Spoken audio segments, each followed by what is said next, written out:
हूं बिल्कुल सीधे सीधे, जिस पर कि हम काम कर सकते हैं, एक एक फर्द काम कर सकता है। तालीम पर मैं बहुत सारी बातें कर चुका हूं पहले भी। मैं इस बार छोटी तिजारत पर बात करना चाहता हूं। अगर आप छोटी छोटी तिजारत को अच्छे तरीके से करेंगे तो इंशाल्लाह किसी के अच्छे दिन आए ना आए, इंशाल्लाह आपके अच्छे दिन जरूर आएंगे। ये मैं बहुत यकीन के साथ कह रहा हूं। मैं बहुत छोटे छोटे से किस्से कहानियां पढ़ता हूं। आप भी स्टोरीज पढ़ते होंगे दैनिक भास्कर, या उसमें भी वो एक कॉलम आता है जिसमें पता चला किसी ने 1000 रुपए से कोई कारोबार शुरू किया था और आज कहां पहुंच गया। वॉलमार्ट ने 1000 रुपए, आज ही किसी के अखबार में था कि वॉलमार्ट ने $1000 से कारोबार शुरू किया था। किसी ने मुझे बताया कि बिग बाजार वाले बयानी ने 2 लाख रुपए से 1982 में कारोबार शुरू किया था। तो ये कई बार हमें ये कह के रोक दिया जाता है कि अरे दुनियाई बातें हैं और इसमें सारा वक्त खपाने से क्या मतलब है, ये तमाम चीजें। लेकिन अगर हम रब्बना आतैना फिद दुनिया हसना फिल आखिरत हसना वक़िना अज़ाबन्नार को पढ़ते हैं और अल्लाह से दुआ मांगते हैं, तो बेहतरीन हसना वाली दुनिया की भी दुआ मांगते हैं और हसना वाले आखिरत की भी दुआ मांगते हैं। तो क्यों ना हम सिर्फ उस आखिरत की तो हम पता नहीं कितनी तैयारी करते हैं, लेकिन इस दुनिया को हम इतनी कबाड़ जैसी क्यों बना के रखना चाहते हैं? क्या हम ही मिले हैं इस 125 करोड़ की जनता में जो सुबह उठ के मजदूरी करने जाए और शाम को आके अपनी जो है बीवी से पूछे कि आज खाने में क्या बनाया है और फिर टांग उठा के सो जाए? क्या हम ही मिले हैं इसमें मजदूरी करने के लिए? आज 800 साल की हुकूमत के पास, इस कौम के पास मजदूर रह गए। ऐसा क्यों हुआ? क्योंकि हमने तालीम छोड़ दी, हमने तिजारत छोड़ दी। अब मैं तिजारत पर बहुत छोटी सी बात करता हूं। हम वापस किस तरीके से छोटे छोटे, बहुत सारे, सरकार भी बहुत मदद करती है ऐसी चीजों को आने के लिए, और उसके बहुत सारे, अब तो इंटरनेट हर जगह अवेलेबल हो गया है। आप ऑफिसेज में जाइए, मालूम कीजिए क्या क्या अवेलेबल है, किस किस तरह की चीजें हैं जो कि आप ले सकते हैं और उससे अपना छोटा छोटा कारोबार कर सकते हैं। जैसे कि मैं आपको छोटी सी चीज बताता हूं। एक ठेला लगाने के लिए, एक सब्जी का ठेला, मैं देखता हूं हमारे इलाकों में भी रमजानों में केले बेचने वाले हमारे भाई नहीं होते। वो कहां होते हैं, कहां जाते हैं उस वक्त? एक ठेला लगाने में 1100, 1200, 1000, 2000 रुपए से ज्यादा नहीं लगता है। और ऐसी कई तंजीमें हैं जो इंसान को अगर कारोबार करे तो 2000 रुपए देने को तैयार है। और 2000 रुपए का केले का ठेले लगाने वाला, हम में से कुछ भाई होंगे जो केले के ठेले लगाते हैं, कम से कम 300-400 रुपए रोज कमाता है। क्या ये छोटा सा काम हम नहीं कर सकते? अगर हम ये 10 लोग मिलकर करें, अगर एक केले का ठेला 10 लोगों ने केले का ठेला मिलकर अगर हमने कुछ काम किया, तो क्या हम उस कारोबारी पर जो हमको केले 10 रुपए डजन मान लीजिए होलसेल में देता है, मान लीजिए थोक कारोबारी में हमें 10 रुपए देता है, तो 10 ठेले के लिए वो हमको 9 रुपए में नहीं देगा? क्या हम इस तरीके के छोटे छोटे से ग्रुप बना के काम नहीं कर सकते हैं? अब मैं आपको एक चीज बताता हूं। मसाले, हिंदुस्तान में मसाले हमारी देन है। मसाले, हम किसके मसाले खाते हैं? पांचाल के। किसके खाते हैं? दबे के, धामेजा के। भाई कोई मौलाना के मसाले हैं? कहीं मिलते हैं? हम बना नहीं सकते। कितना वक्त लगता है एक मसाले का कारखाना डालने में और कितना पैसा लगता है? अरे खड़ा मसाला पैक कर दो। हमारे घर की बहू बेटियां, माएं इतना बेहतरीन मसाला खड़े मसाले का जब मिक्स करती है, उसको पन्नी में लगा के अपनी दुकानों पर दे के आ जाइए। एक बच्चे को अपना सेल्समैन बना दीजिए। मैं बोलता हूं आप अगले 5 साल में पांचाल से, दबे से और दूसरे यहां तक कि एवरेज से भी ज्यादा बेचेंगे इंशाल्लाह। ये मैं आपको अभी से बता देता हूं। आप क्यों नहीं कर सकते? हमारे घर का गोश्त खाने के लिए हमारे काफी गैर मुस्लिम दोस्त कहते हैं कि यार वो जो टेस्ट है वो कहीं नहीं आता है। हम क्यों नहीं इसको कारोबार में बदले? हमारे होटल, बहुत सारे हमारे भाइयों के यहां पर होटल हैं। जरूरी है कि हमारी टेबल कुर्सियां बहुत गंदी हो? कोई बाहर का आदमी खाना चाहे तो अच्छी टेबल कुर्सी साफ सुथरी नहीं रख सकते हम? एक बहुत बढ़िया यहां पर गोश्त बनाता है आशिक मियां, शायद मैं अक्सर उनके यहाँ खाना जाता हूँ, बेहतरीन खड़े मसाले का गोश्त बनाते हैं। मैं उनको कई बार कह चुका हूँ कि इसको थोड़ा डेकोरेट कर लीजिए भाईजान, इतनी बढ़िया चीज आप बनाते हो कि यहाँ पर अफसरों की लाइनें लगी रहेंगी। नहीं करते। छोटी सी चीजें, छोटी छोटी सी चीजें, पीछे आजकल फ्लैक्स लगाने में कितना पैसा लगता है? कुछ भी नहीं लगता है, बहुत थोड़ा सा पैसा लगता है। मैं ये कहता हूं कि जो जीतने वाले होते हैं ना, वो शिव खेरा का एक कौल है कि जीतने वाले अलग कुछ नहीं करते हैं, अलग तरीके से कुछ करते हैं। कोई भी काम को आप अलग तरीके से करिए, आप दूसरों से अलग निकल के बाहर निकल के आएंगे। बहुत सारे ऐसे छोटे छोटे कारोबार हैं जिस पर अगर आप चाहें तो मैं तफसील से आपके साथ बैठ सकता हूं। कभी एक ऐसी जिनका इंटरेस्ट हो वो ऑलमाइटी सोसाइटी को जरूर बता दें कि हम छोटे छोटे घरों से कारोबार करना चाहते हैं। उन घरों से कारोबार कर सकते हैं।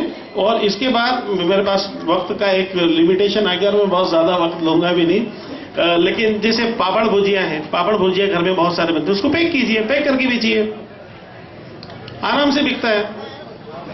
गरम मसाला मैंने जैसे अभी आपको बताया, खाना पकाना, रोटी बनाना, ऐसे कई सारे कारोबार हैं जिसको हम घर से कर सकते हैं। हमारे कारचौप के काम इतने बढ़िया होते हैं, हमारे यहाँ की जो लेडीज काम करती हैं वो बहुत मशहूर होता है सारे हिंदुस्तान में। अगर हम कारोबार देखेंगे, मैं एक बहुत बेहतरीन एग्जाम्पल सबसे पहले देता हूं। हुजूर करीम नबी करीम सल्लल्लाहु अलैहि वसल्लम के जमाने में जब हिजरत हुई, और हिजरत होने के बाद मदीने जब लोग पहुंचे, मौलाना यहां बैठे हैं और भी लोग यहां पर हजरात बैठे हैं, इस बात की तायीद करेंगे।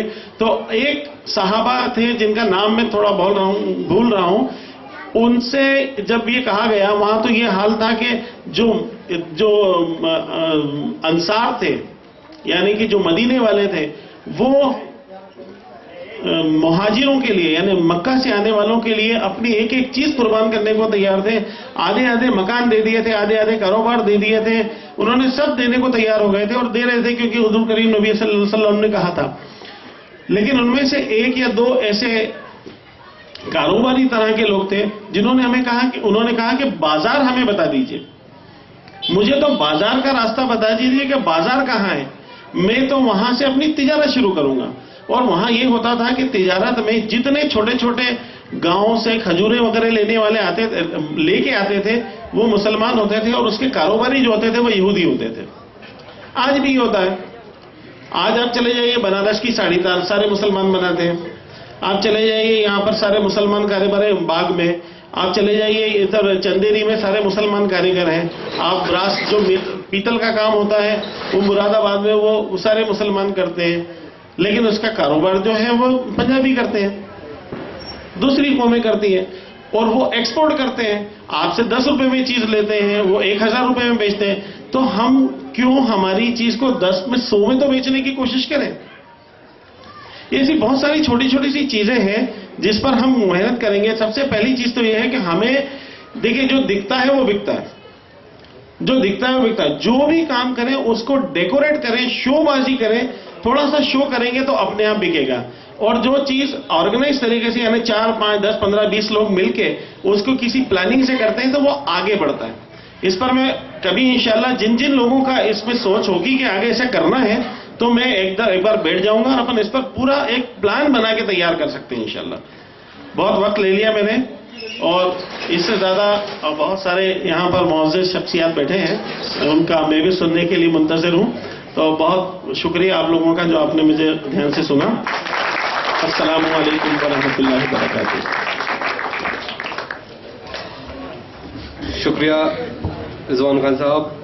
बेशक अगर इल्म लेना है तो चीन भी जाना पड़े तो जाओ। ये 7वीं सदी में बात कही गई थी। उस टाइम चीन का तसव्वुर भी बहुत मुश्किल था, लेकिन उस दौर में भी इसी रहमतुल आलमीन के उम्मतियों ने इस बात को अमल किया, और 800 साल हमारा सूरज चमका, और इंशाअल्लाह फिर वक्त आएगा हमारे बीच।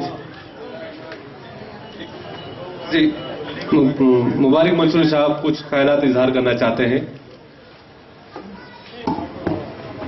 माफी चाहता हूं, मैं भूल गया, मैं क्या नेता नहीं हूं ना, तो मैं बहुत दिल से बात करता हूं, जो भी करता हूं। आप लोगों को बता दूं मैं कि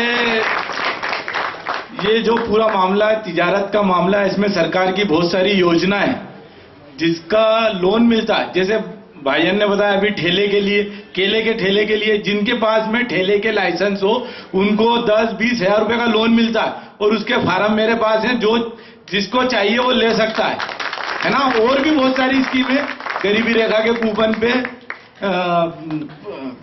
प्रधानमंत्री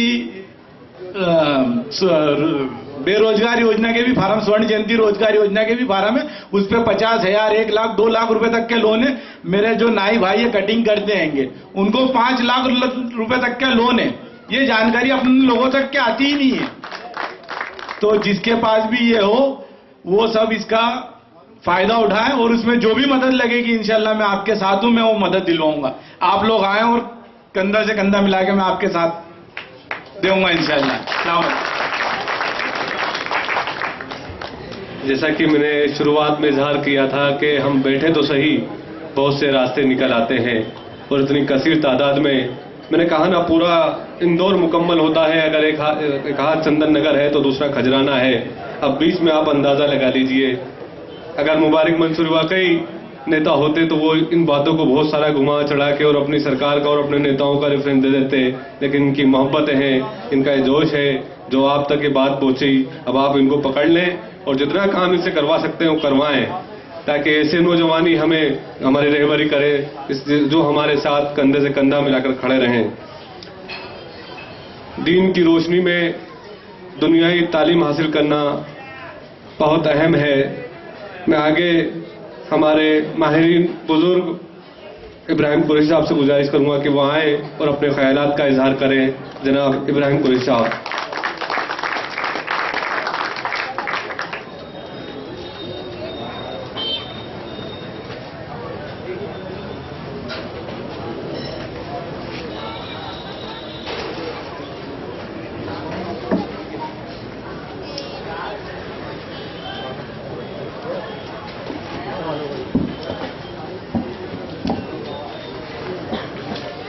अल्हम्दुलिल्लाह रब्बिल आलमीन वस्सलातु वस्सलामु अला रसूलिल करीम।